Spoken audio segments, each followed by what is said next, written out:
Here I have glue and water. And here I have borax and water, aka our activator.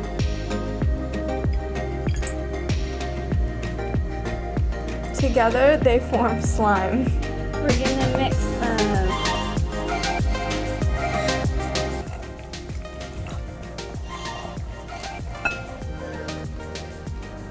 As you can see, the glue and the activator are bunched up into this flubber material.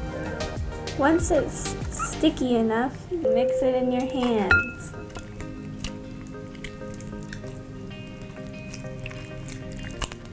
Now we have slime. And activator.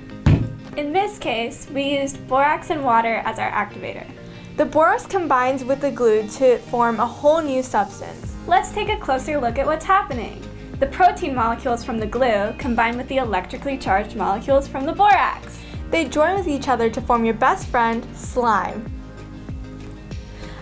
In this chemical reaction, the borax and the glue create an entirely new substance on a molecular level, so it cannot be undone. Here's a better visual of what's happening during the chemical reaction in the slime.